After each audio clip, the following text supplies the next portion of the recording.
Okay, let's chat a little bit about, how do you know when to pay for ads, on what platform, right? At what time in the business, right? Like give us a little bit of that in these, keywords versus driving into a unique blog post or a unique YouTube video. Like walk us through a little bit of that strategy for like established companies. So yeah, that's what I was going to kind of get at, and that's the nuance there, right? Is how established are you? So the idea is, if you've done some sort of marketing before, we're sort of trying to figure out what we learned from it, what it didn't work. It's very industry specific. But if you are a newer person, I would encourage you to start with Google AdWords, SEO. I'm still a massive proponent of SEO. I've driven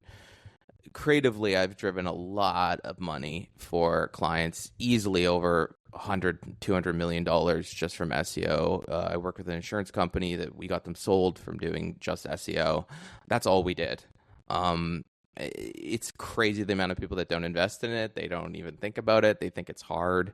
It's a very weird industry in that 98% of the people doing it are very bad at it. There's a lot of scammers, a lot of outsourcing. But I would always start with SEO as sort of your foundation. The second thing I would do is I would hire a great AdWords company.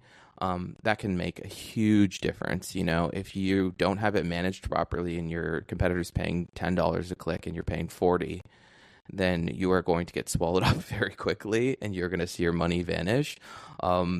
If you are a beauty lifestyle brand, I think it's maybe one of my more controversial opinions. I think the age of that influencer is starting to die.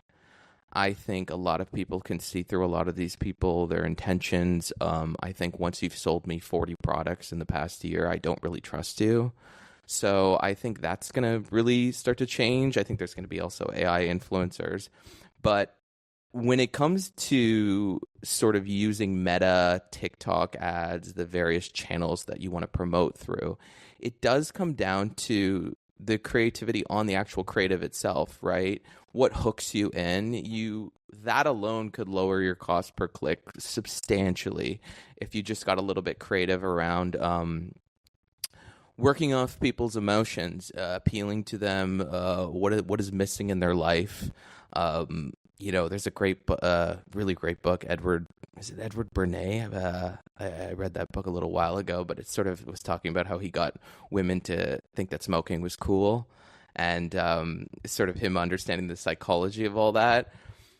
But it's the management of these different things, these SEO, these AdWords and stuff. If you go with a poor company, unfortunately, it could be the difference between your money going up in flames. You're trusting someone to get you a optimized cost per click, and if that doesn't go well, then you kind of wonder where your money went. In terms of then when you get to that final sort of echelon, you're an alcohol company, you're a lifestyle brand, you're a realtor, and you start buying more traditional media, which is your buses, etc. You want to be strategic about eyesight on those. So if I'm buying a particular billboard, does it light up at night? Is it connected to my business? If I'm a personal injury lawyer, is my billboard near a hospital? Is it near a collision center? If I'm a realtor, do I have a billboard in a random area that I just bought for my ego? Or did I buy it for a particular reason because there's a brand association?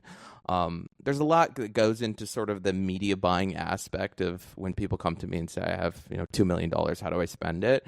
There's a lot that goes into that strategically, that I wouldn't try to do it in-house. I would check your ego at the door, and I would turn to someone who knows what they're doing, because there are so many nuances and little things in a negotiation that people don't think about.